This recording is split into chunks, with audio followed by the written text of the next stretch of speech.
What's up, YouTube? Just started the stream.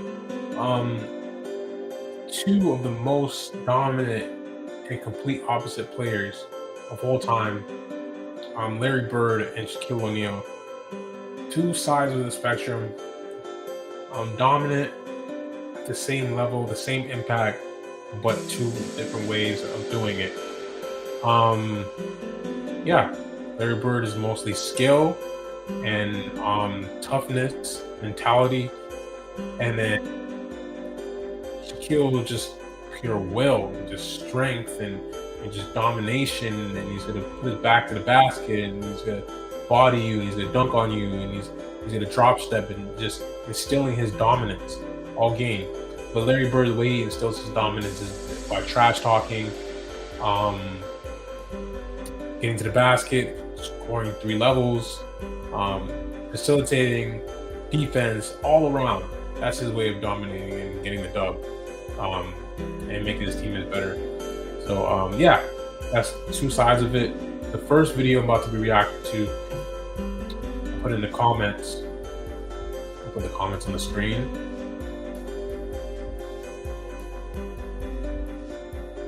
So yeah, first video, they clown Larry Bird for being old.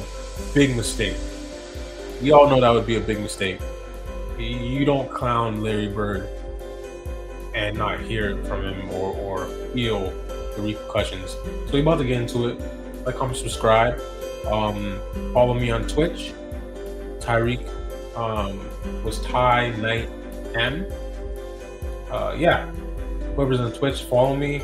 I'm trying to get some followers on there. Just started, don't really have any followers, so yeah, just gotta get it going. Get some content going. Get some flow. Yeah, and also on YouTube, please turn on your post notifications. Whoever's watching this right now, if you're subscribed, stop what you're doing right now, and turn on your post notifications so you can get notified from my other videos. I'm trying to post more often, try to post better content. I know the content, sometimes the quality might come across lackluster, but that's the setup I have right now. And I'm trying my best to get these videos out.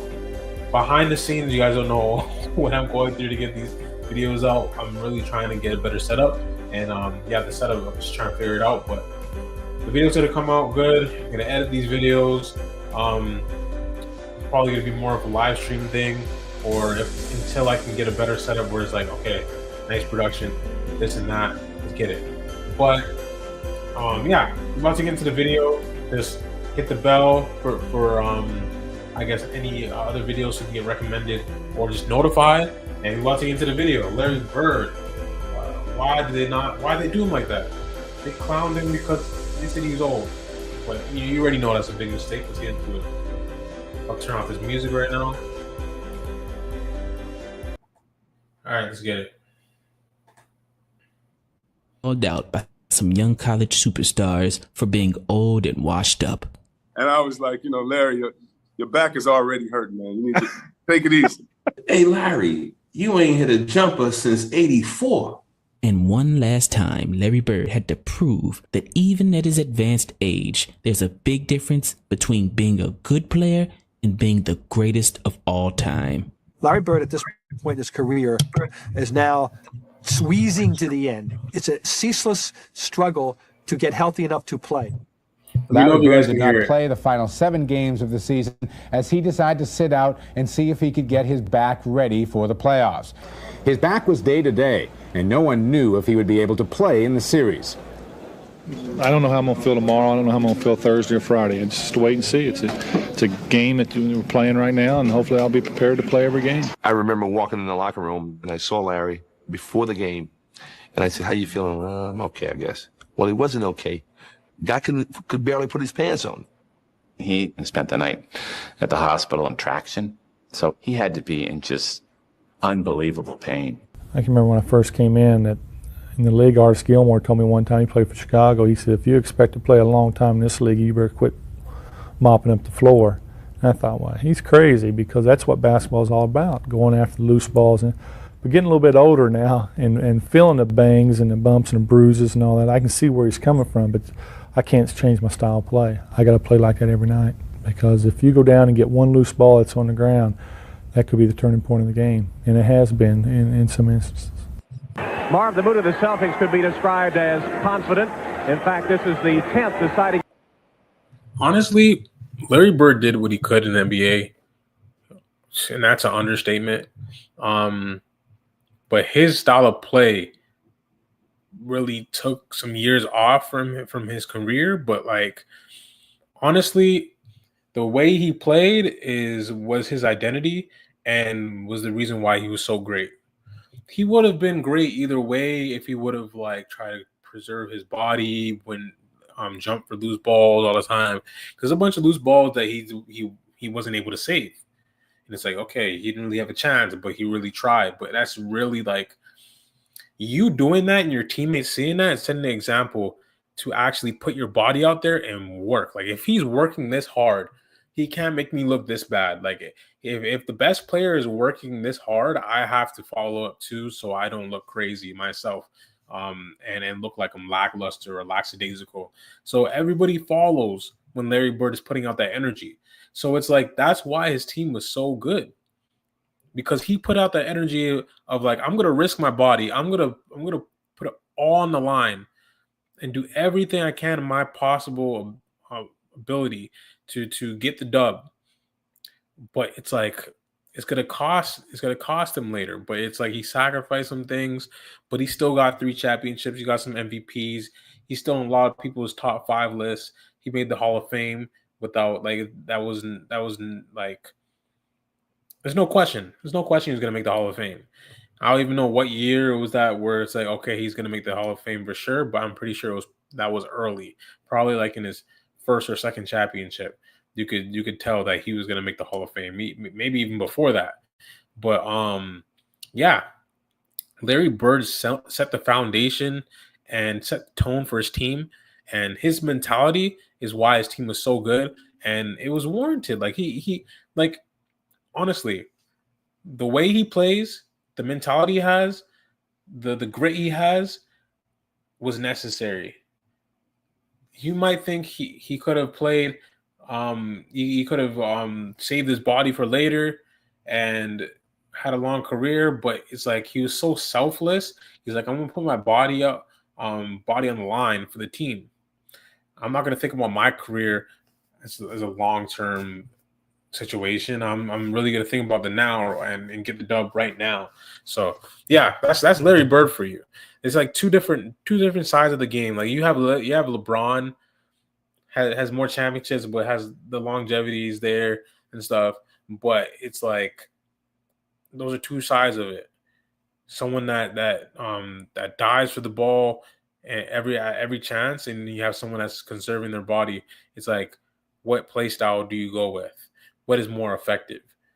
Larry Bird might have been more efficient because he had less years and he got 3. LeBron has like, I don't even know. He started in 2003, like 22 years on his belt. So yeah, I know I was talking for a while, but that's I have to get that off because it's like there's two sides of it. But what do you guys think? What's the better style of play? If you're watching this video, you're probably gonna say Larry Bird. If you clicked on this video, but let me know. What do you think is the best thing, like all around, for your legacy? What's the best way of going about things when it comes to approaching the game? I feel like Larry Bird did everything he could, to be honest. Like even with his ability and his athletic ability and his skill, all that put together, like he did everything he could do, and I don't think there's anything else to do. Maybe he could have won 1 or 2 championships. You never know, but the competition is always good in the NBA. You never know what could have happened. So you know what I'm saying? So he did what he could. Game of a playoff series Larry Bird has been involved in. By the way, the condition of his lower back injury remains the same, expecting to play about 40 minutes through pain today. And it has come down to the 5th and deciding game between the Celtics and the Pacers. Bird off balance. 6 points for Larry Bird. Bird putting his shoulder down that time, actually trying to create off the dribble, which is unusual with the bad back that he has. Bird in the open court. That looks crazy.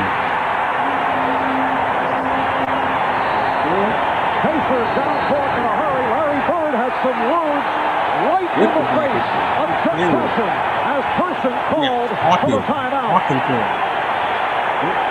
As Larry Bird carried the Celtics to a lead in the first half, while already in excruciating back pain. To make matters even worse, with 4 minutes to go in the second quarter, Larry Bird took one of the nastiest falls of his career. Right now, Larry Bird with 12, and the Celtics lead by 7. 4.5 remaining in this first half. Bird had it knocked away by Saddles. Powers on the recovery. Bird is hurt. Bird is down, and he's hurt. As Bird goes after the loose ball to try to save it, he does in fact get it, keeps it in play, but he paid for it, struggling right now to get up. It was a thud when he hit that floor. You heard that boom. Yeah. The breath went out of that building because they thought that, that was it. What went through my mind, just hope it wasn't anything too serious. Obviously, if something wrong with me, anytime you see Larry Bird walks off the court, something seriously got to be wrong.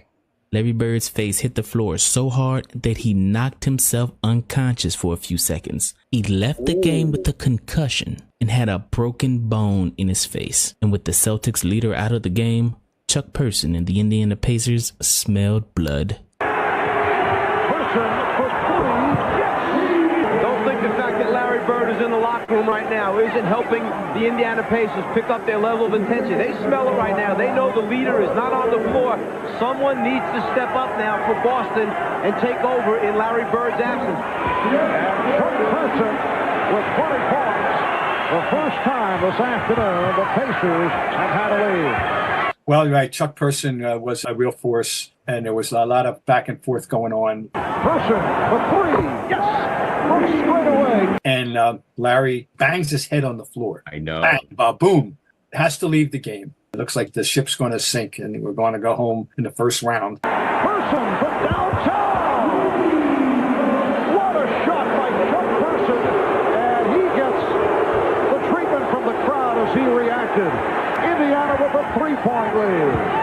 And the cameras are on Larry emerging from the locker room, coming down the corridor. The cavalry is arriving. The crowd sees him. They go berserk. And here comes Larry Bird. As Uncle William is covered by Robert Parrish.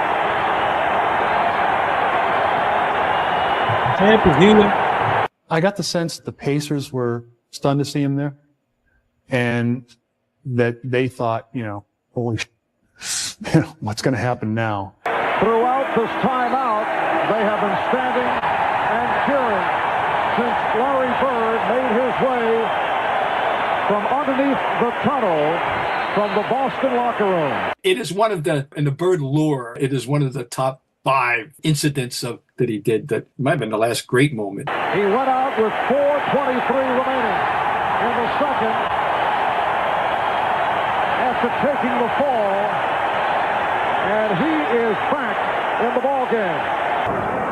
Reggie Miller's shot rebounded by Bird, who whips it down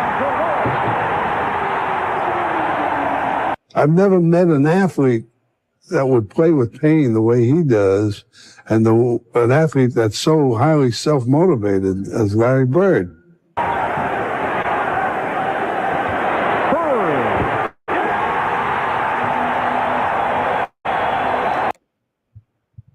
Self-motivated. That's definitely the word, man. Self-motivated. Well, yeah. 2 words. But yeah, because like the only other player I've seen and I grew up watching was Kobe. Kobe is another player that was self-motivated, that played through pain. And I don't know if he was really a guy that studied Larry Bird. I think he did. I think we watched one of those videos where Kobe was talking about Larry Bird, and he was trying to figure out why he was so good, because he found him slow, like he didn't move as fast as the other players. But just based off of that, I know he was really watching his game. He was trying to figure it out. He was even asking questions because he studies the game. But you could tell like what Larry Bird did in his career, his grit, his will to win, to play through pain, all of that. Kobe probably studied that, and then what Larry Bird does transcends the game, because players years later can follow that and like go through it. It's not for everybody. It's not for the weak, but these are the toughest players of all time. Kobe Bryant and Larry Bird. Let me know in the comments if you agree, but I think those two are the toughest players of all time, honestly. So yeah, let me know in the comments what you think. That's my opinion, and I feel like Larry Bird laid out the foundation for players like Kobe Bryant to do that, and then he made it cool to really put your body out there, even though like he had to go through it later on, but he has a career to show for it. You know what I'm saying? So, yeah. Indiana wants to talk it over. People's pain threshold are different. Some guys will dislocate a finger and go ahead and play with it. Some guys can dislocate a finger and be out 6 weeks. I think it's just something within your body that some guys have a good pain threshold and some don't. But to me, I was just so glad I got the NBA and made it. I didn't want some little injury messing up my whole season, so I tried to play through it. Bird with the step on Shrek. When Larry returned, the Celtics went from losing by 3 points to winning by 13 points in a matter of minutes. But they come right back at you. Bird on the reverse, and it counts. He's so nice. And he's talking his stuff. I think it's really a mental thing that, Larry's on the court now. Hey, now we got our leader back. We got a big option here we can go to down the stretch during the game. And he's just a big emotional lift when he's on the court, too. 3-point play for Bird. Bird ahead of the field.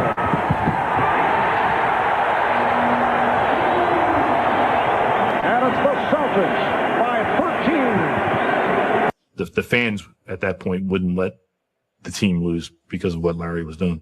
Sanders at 6'6", giving away 3 inches to Bird, who's trying to post him up through the foul. Yes!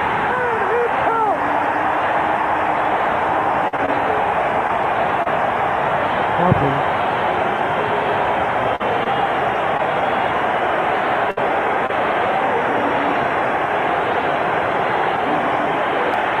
Bird, who does the bulk of the work on the defensive boards, is always looking down the floor and just gets it out over the top of Reggie Miller. And he's going to lead this group with a little bit of emotion, and then also by taking it strong to the basket, showing them how it's to be done. Through all of the pain and injuries, Larry Bird came back and led this Celtics team to a victory, proving that there's a big difference between being a good player and being the greatest of all time, because today's players just aren't built like they used to be. Mike, rarely do you see this Not at all. kind of emotion Not at all. from Larry Bird. No, but Larry Bird is answering the challenge put forth to him by Chuck Hurst and the Indiana Pacers. Right now, load management? May I add? Shoot, crazy.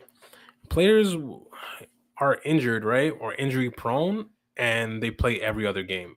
Joel Embiid, to name a few. You know what I'm saying? Like, players won't show up to a game, and fans will pay their hard-earned money to go and see them.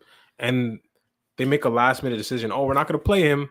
Well, you're not going to play him. So they're going to lose out on seeing their best player or their favorite player play because they want to go off of load management. But you got players like Larry Bird that has back injuries and got injured in the game. He really has back injuries, and he injured it even more. Went into the back, came back and cooked. They were losing by 3 up to 13. Shoot, Larry Bird is definitely one of those players that really goes hard and doesn't think about anything else. He's just out there doing what he got to do to get the win, and that's what players should be following nowadays. But and it's the best basketball to watch, the most entertaining, because it motivates you in your life to get through any trials and tribulations, and not just like If there's something's hard and something is really trying to get in the way of you succeeding, you just gotta sit it out. No, you're gonna really push through that. Like we need players like that to like show everybody that like they're there to win, they want to be there, and they respect the game through and through. He's letting it all hang out today. I'm talking about today's player. When you look at Larry in that game, and Bob Hill says he's coming back and be ready for him, would today's player come back in a game like that? Now with load management, where agents and managers are saying you got to take care of your body and your product. And it's true, you know, I mean, your body is your livelihood. Yeah, yeah. You know, I remember Jordan playing with 104-degree temperature. Yeah. A courageous, classic performance by the flu-ridden Michael Jordan. Larry, we just talked about that game, you know. With Isaiah Thomas against the Lakers in 88, 25-point period on a bad leg. He's got to be hurting and limping. Thomas goes up, and Isaiah Thomas having an incredible period. Yeah, so it's just, I don't know, maybe I'm being unfair, but that just isn't there anymore. Boston 110, Indiana 96. 4 minutes gone by in the fourth. Well, Burton did it this final. Bird again ends up on the floor, and he was pushed by Person. Person stepping up with the blind screen right in the area that Larry Bird doesn't need in the middle of the back.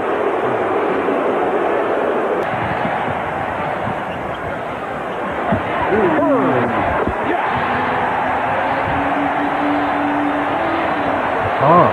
I think 4 or 5 years you'll think back about what he did, or you'll just, you know, you'll go that. I think it's one of those things that as the years go by, it'll become bigger and bigger and bigger.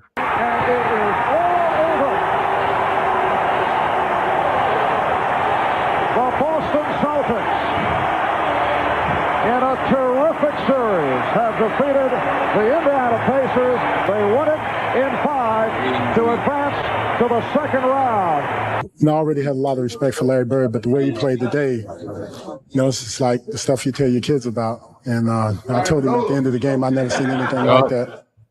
Truly amazing, and you know, it's courageous and all those other things. And he's the leader. He is the leader of the Celtics, and he will be until he retires. I've known Chuck for a while, and we've always had run-ins, but it always seems like I get the last word. Because after that 1992 season, after so many years of giving his blood, sweat, and tears to the game of basketball, Larry Bird's body had completely betrayed him, and no one knew it yet, but he had played his last game in the NBA. Had back problems. It just gets to the point where you just couldn't play. I mean, you couldn't think, couldn't move, couldn't run. You know, if you can't feel your feet, it's hard to run. But just before he was about to announce his retirement, a longtime rival asked him to lace up his sneakers one last time.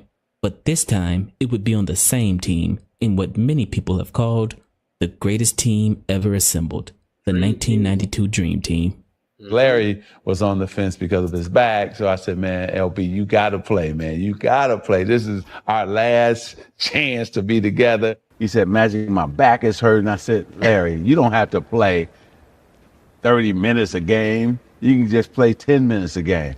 He said, all right, I'll play. I said, all I want to do is come down and do a no-look pass to you, and you shoot a three-pointer. We both going to be very happy. My Magic that time, making the defensive rotation, forcing him to put it on the floor. Bird for 3. Yes! His third from downtown. I just want to say this is just a small step in what our goal really is, to get to Barcelona, win the gold medal, and bring it back where it's supposed to be. Thank you. Talk about it, man. What may well be the best basketball team ever assembled. And here they are, moments away from their international debut. And the white uniform, Magic Johnson controls the tip. Here's Larry Bird backing in, goes to the fadeaway. A come-from-behind effort against Canada. Bird for 3. Larry Bird hitting his second from downtown. He has 10 points. In the second half, Bird is wide open. And even on the brink of retirement, Larry Bird still had a little something left in the tank. The crowd start cheering, Larry, Larry, Larry.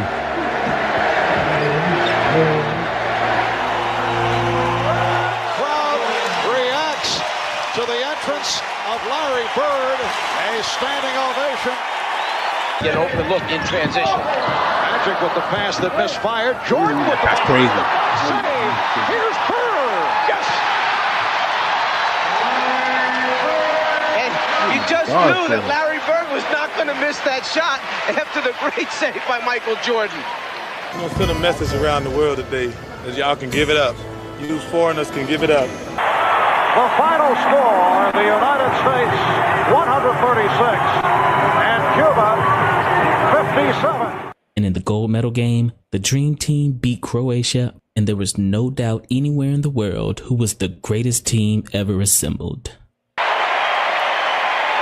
won their games by an average margin of 40-plus points. A conclusion to their 2 weeks in Barcelona. This group may well be the greatest team ever assembled in the history of team sports. However, as our old legends age out of the game, there will always be some newcomers to come challenge the throne. And in 1992, that newcomer was Rodney Rogers. And the shot comes up. Oh, my goodness! Rodney Rogers! That may be the best I've seen all season. You brought up Rodney Rogers, and when I was asked about Rodney Rogers. Okay, in the comments right now, whoever's watching this, do you guys want me to react to Rodney Rogers next video? Because just based off of that dunk, like that was absolutely disgusting. Let me know in the comments. Let me know, because I don't even know who this guy is. But that putback was disgusting, like absolutely disgusting. Like, oh my gosh. Zion. I said, for some reason, I see a little bit of Rodney Rogers in Zion Williamson. They were big, athletic guys who were mobile. Do you see Rodney Rogers in Zion? I do see Rodney Rogers.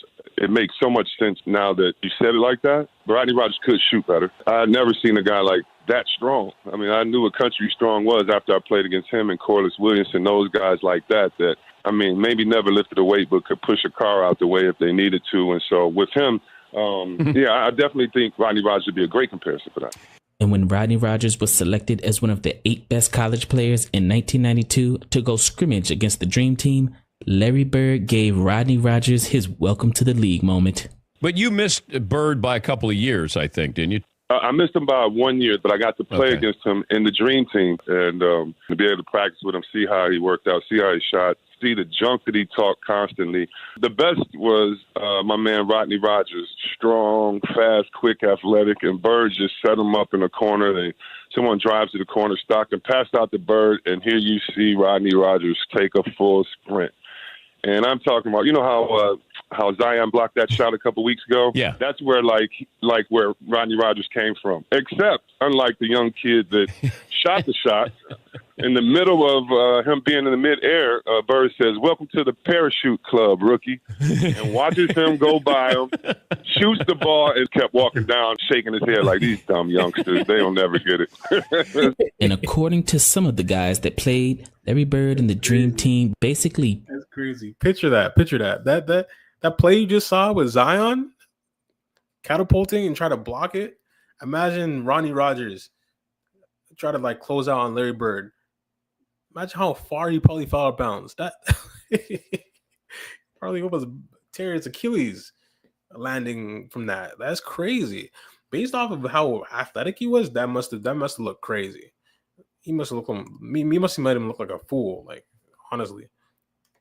Beat these college youngsters by 100 points. But why was Larry Bird so hell-bent on embarrassing the young Rodney Rogers?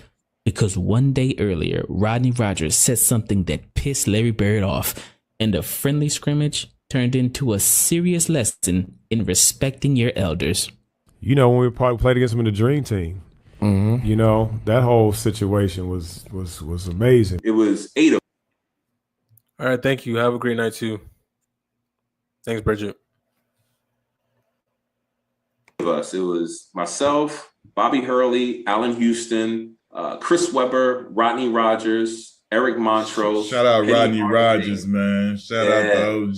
Yeah. And Grant Hill was on that squad. And I kept calling us the crash test dummies. And they want us to come sit in the car and run up against the wall and see how hard it hurts to play against these guys. So we get to La Jolla, San Diego, and we check into the Marriott, and we're walking in the corridor, and we see this tall white guy coming down the hall. And I'm like, damn, that looked like Larry Bird. So Larry Bird coming down the hallway, me and Chris Webber, and Larry Bird, you don't realize how big Larry Bird is until you stand up close to Larry Bird. Larry Bird, legit 6'10". So he walked by us and he says, y'all those college guys? And we was like, yeah, we the college guys. And he looked at us and he said, get some fucking rest. It's going to be a long week, and walked off. And we was like, what the hell? And we get back to the hotel, and I remember Bird getting out the elevators like, see y'all tomorrow, young fellas. See y'all tomorrow. And it wasn't like a looking forward to seeing y'all tomorrow. It was like, no, it was like a see y'all tomorrow. Right? And I remember getting off the plane and I see a sign. It says Mr. Bird and Mr. Webber. Mm-hmm. And I'm like, no way. And so I get in the car and it's Larry fucking Bird. And I shake his hand. I'm quiet, you know. And when we get out, he doesn't say much. But when we get out, he goes, hope you get your sleep tonight because I'm going to bust your ass tomorrow. Yes.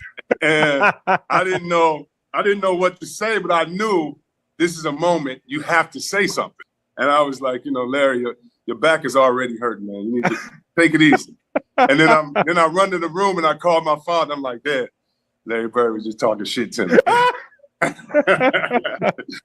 So the next morning, we get up and we go to practice, and the Dream Team is practicing. They're finishing up their practice. And then they say, all right, get loose and stretch out. We're like, okay, we playing? They're like, yeah, we're going to play next. It's the starting five, I think, is myself, Chris Webber, Rodney Rogers, Bobby Hurley, and Allen Houston. Mm-hmm. So we're practicing. We start finding the rhythm. Penny's pinning people's on the glass. You know, C. Webb's doing his thing. And I hit a couple threes. And next thing you know, like the clock stops. And we look up and like, we up. Yeah. Right. And we're up. Like the first 15 minutes, we kicking their ass. we running them all out. Bobby Hurley in the lane, killing John Stockton. I did have some success penetrating and collapsing the defense, and our energy, our excitement to play, all those things played in our favor. You know, what we were doing that day, you know, they couldn't stop it. It felt tremendous. I don't know if there was ever a more pure or better basketball day for myself or for any of those guys, because we were in a dream playing against our heroes, and we did beat them that first practice. I don't know if there's highlights for this. I mean, I see a couple of highlights as they're talking, but I need to see some highlights. The younger team beating the Dream Team, because I heard about this. I watched the Dream Team documentary, and they were talking about how Chris Webber, all these guys. Was it? I don't know if it was Grant Hill on the team too. Did he mention Grant Hill? But yeah, a couple of other players, top players at the time, great players in the NBA, had a great career, but they ended up beating the Dream Team.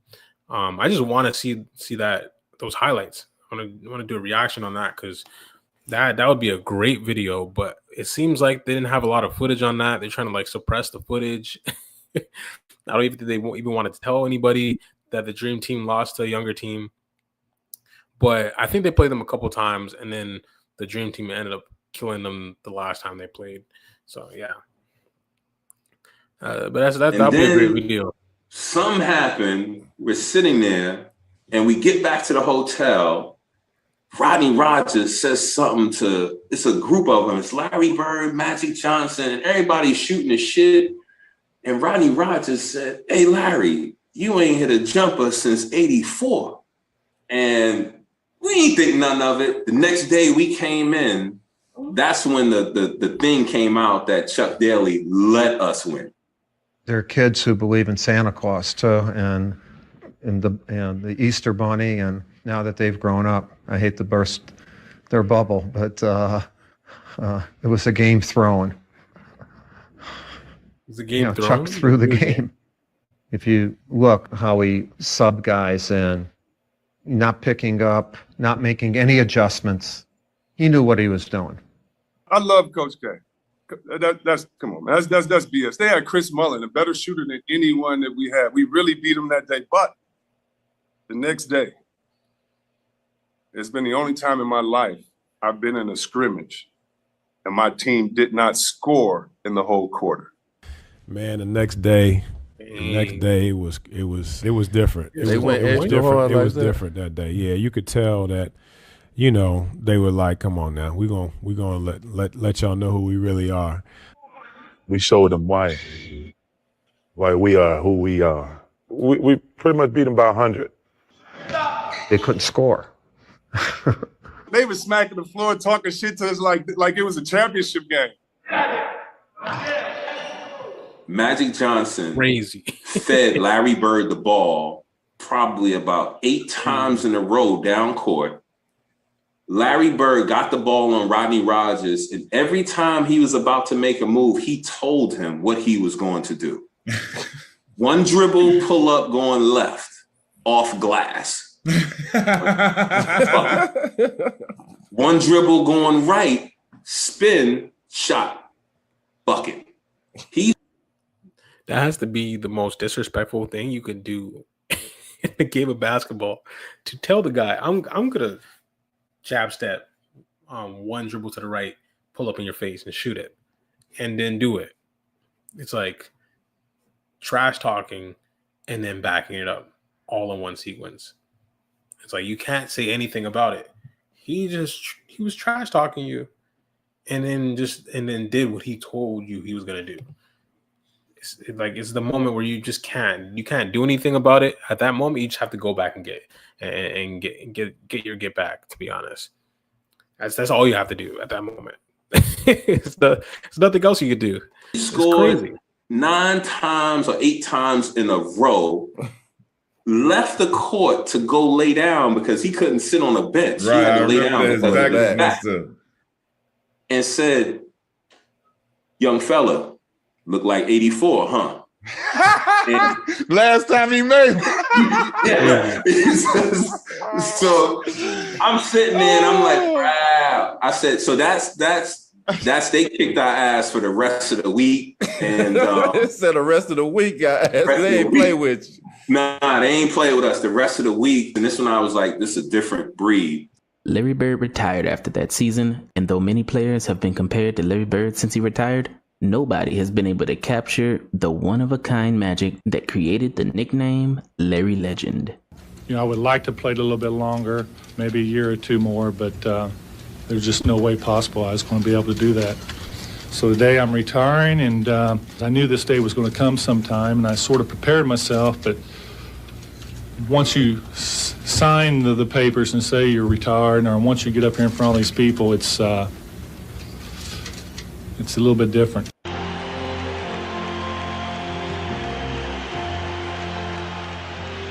The Larry Bird retirement ceremony, they had it on a night when there was no game. That's how special, that's how popular, that's how great Larry Bird is.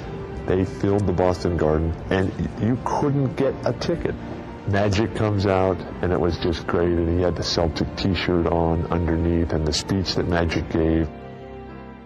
Larry Bird said that there would be another Larry Bird one day. And Larry, there will never, ever, ever be another Larry Bird. To have all the fans come back to pay tribute and to say thank you. There was nothing like that on earth. Tonight, my basketball career is officially over, and I had a blast. So tonight I leave. I leave basketball forever. I leave a game that I loved. Sorry, but I'm gone. I'm history. I dedicated my life to basketball, and I dedicated my life to the Boston Celtics. So, I say good night, Boston, and may God bless each and every one of you. Good night.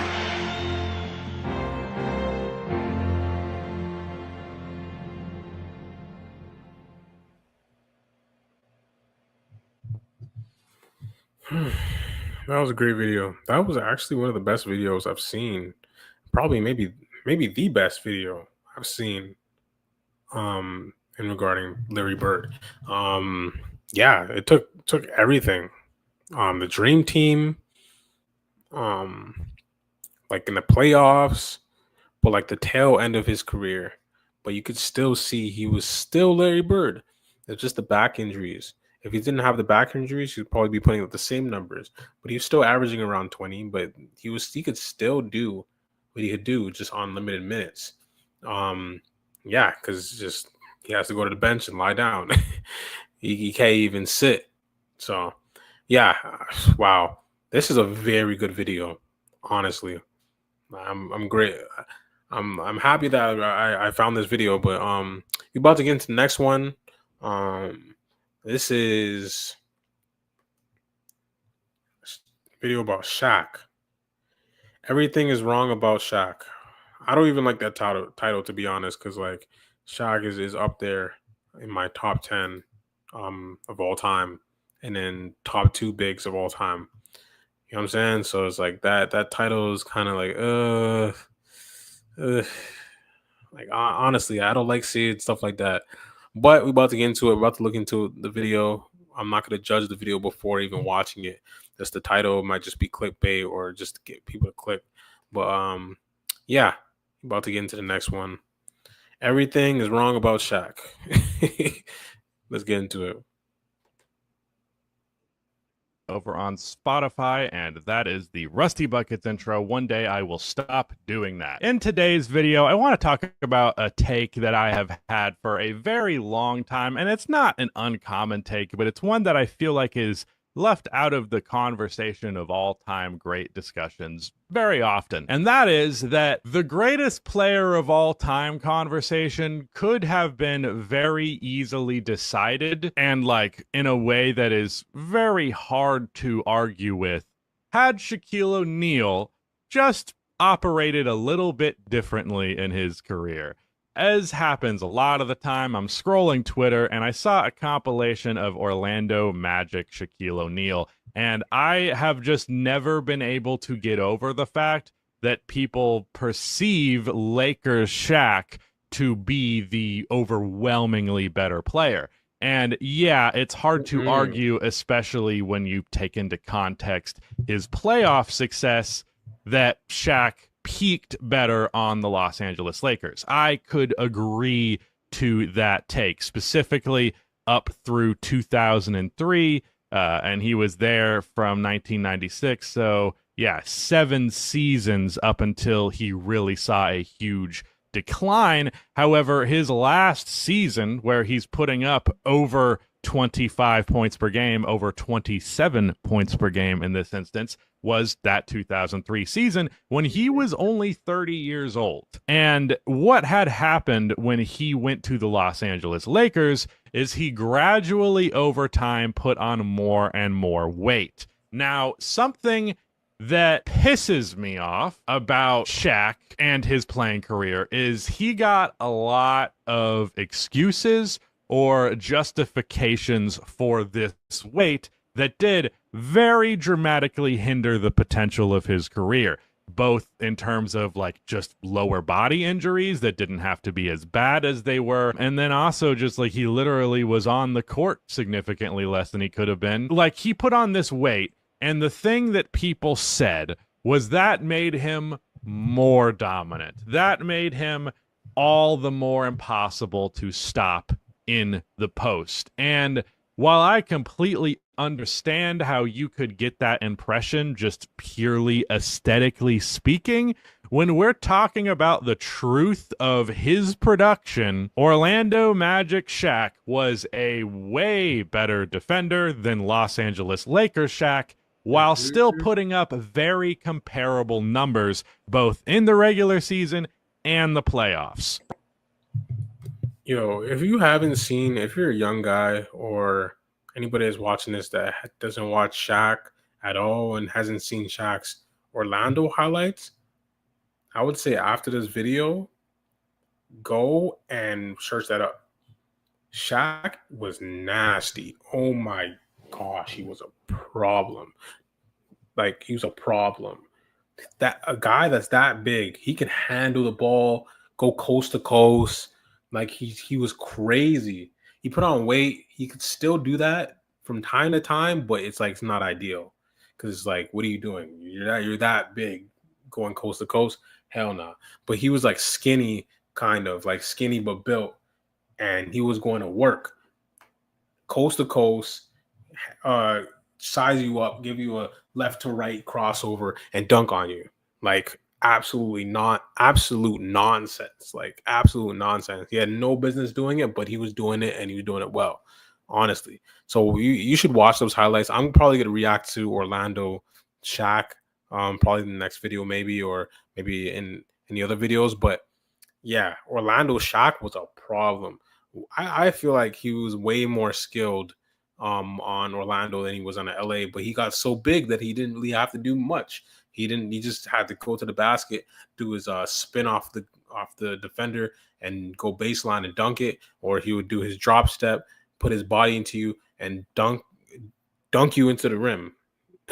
So that's usually what he would do. So yeah, Orlando Shaq, a problem, bro. Him and Penny, oh my gosh. A lot of people talk about that 1995 NBA Finals like Shaq completely shit his pants against Hakeem Olajuwon.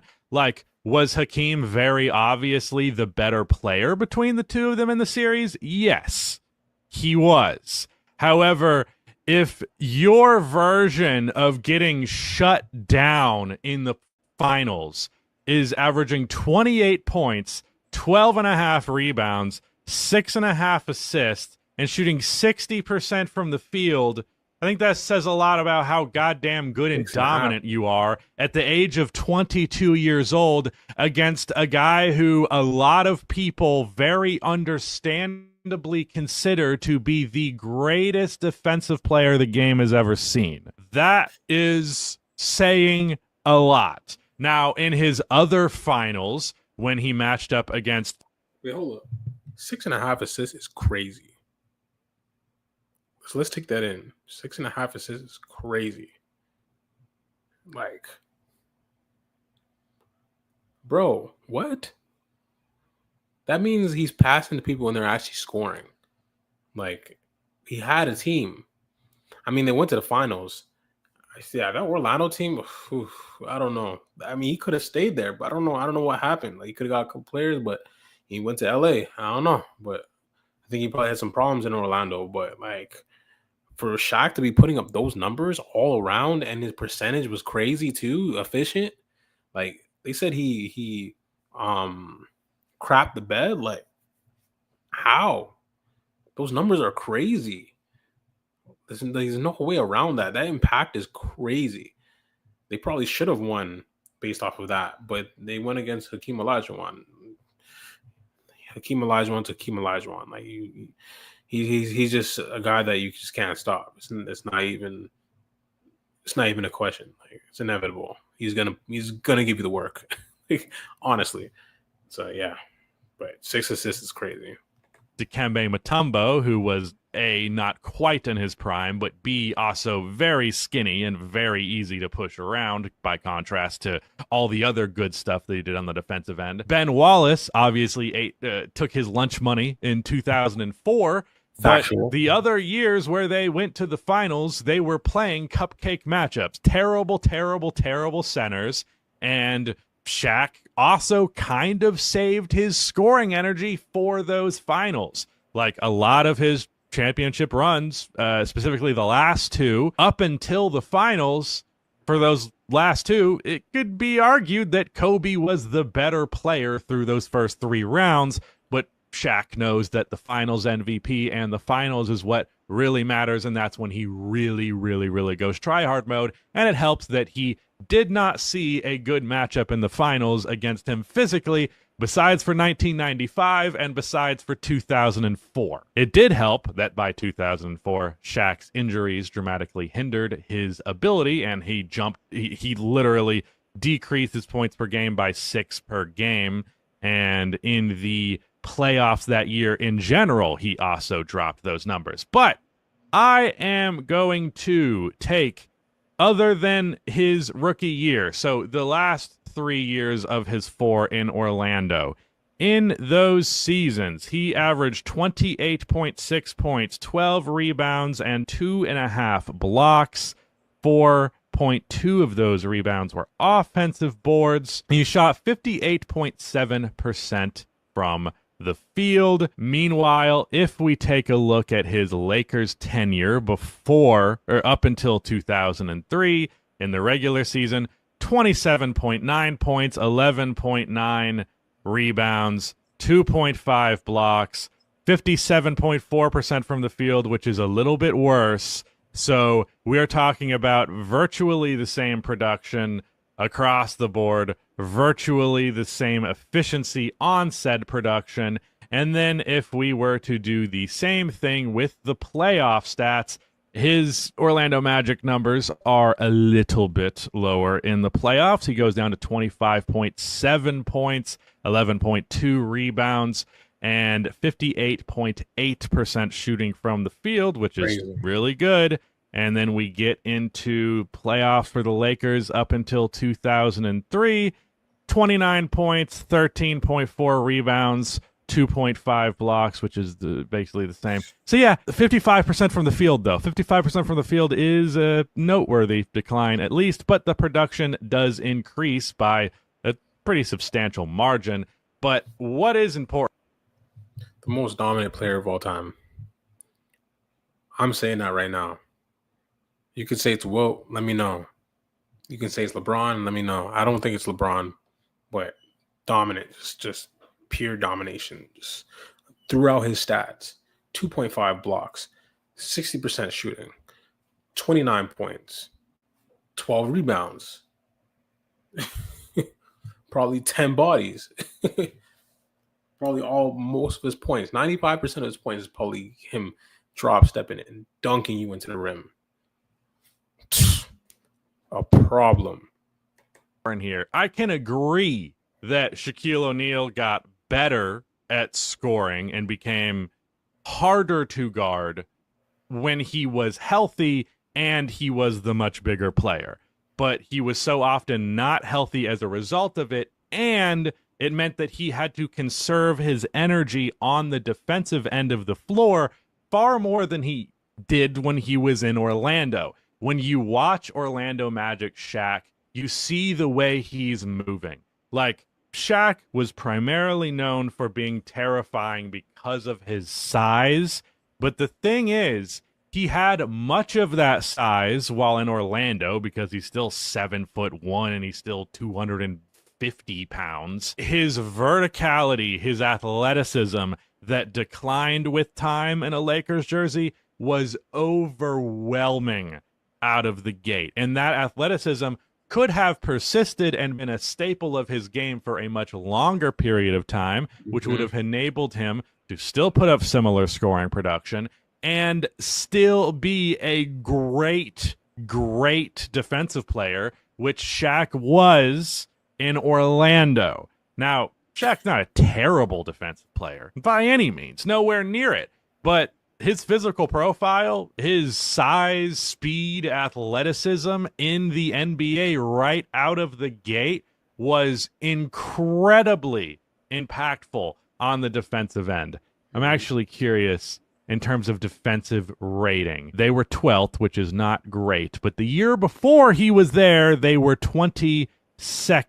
Big dip, and it's entirely Shaq. It's entirely Shaq that is responsible for that. So I personally strongly believe that if Shaquille O'Neal on the Lakers gained an extra 20 pounds but kept it there, kept up with his conditioning, used his energy on the defensive end, he could have been known way more as a two-way player. If Shaq's prime lasted until the age of 35 rather than the age of 30, he'd be the GOAT. And I don't even think it would be close, because when we're talking about very peaks, factual. Imagine what Shaq did on the Lakers offensively speaking, but then you also have an all-time great defensive presence on the other end of the floor, and then you also have Kobe Bryant as a teammate. who most of his issue and beef with Shaq was related to his work ethic, conditioning, and weight, you'd maintain that relationship for longer. You'd dominate on both ends of the floor for much longer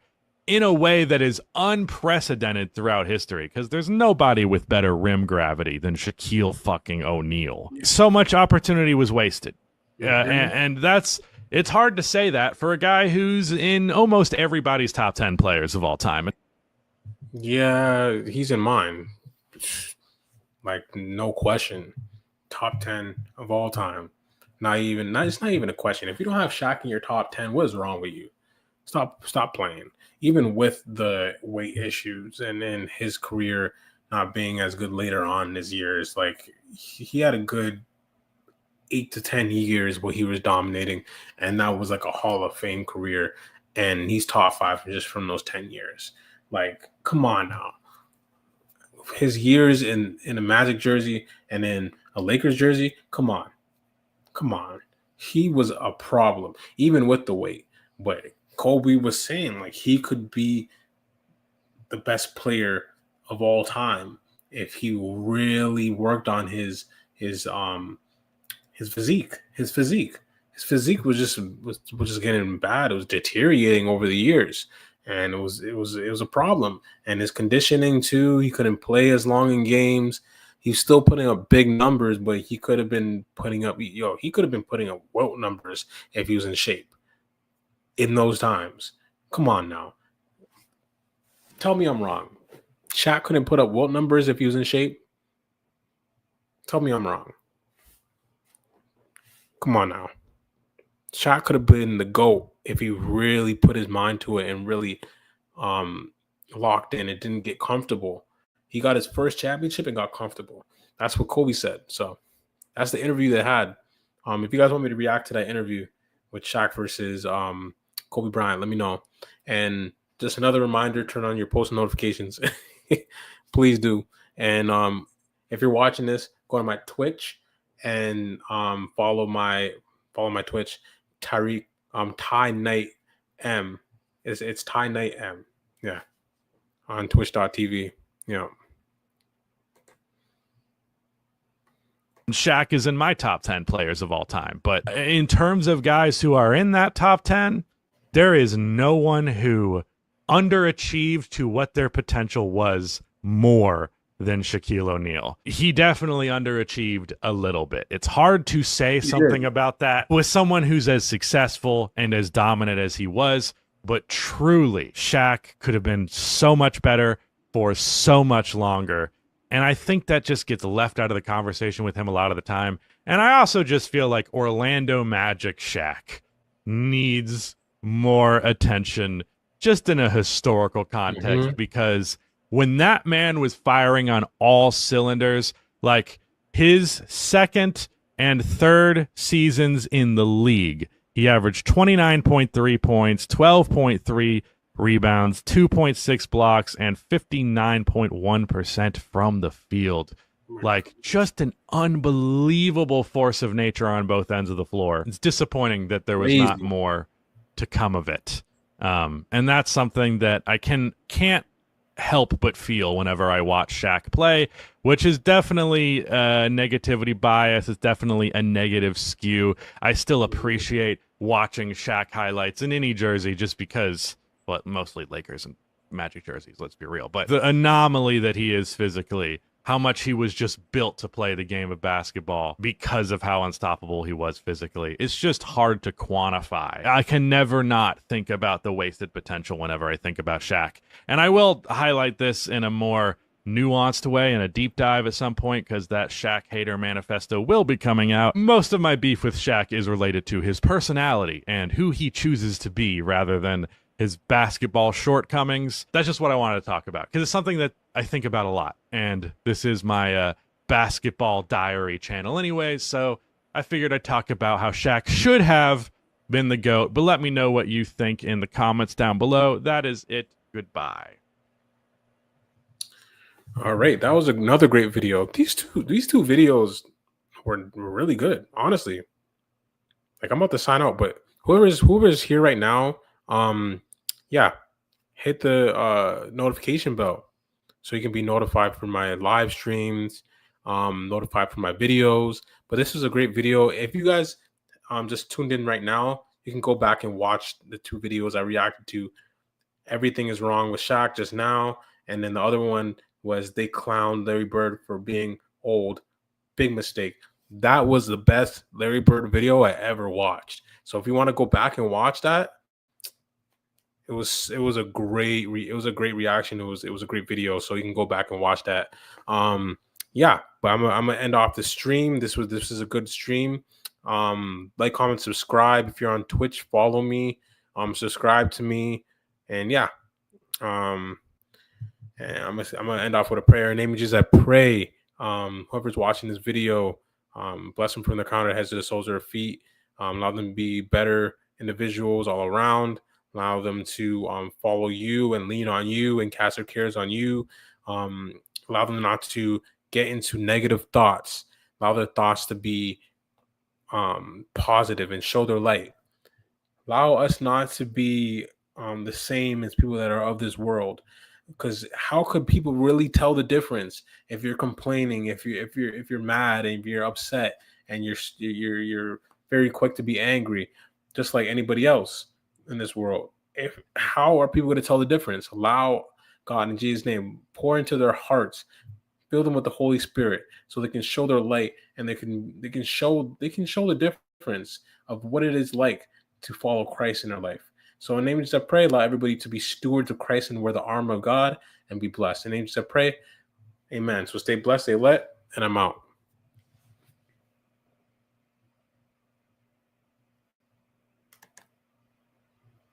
I am out.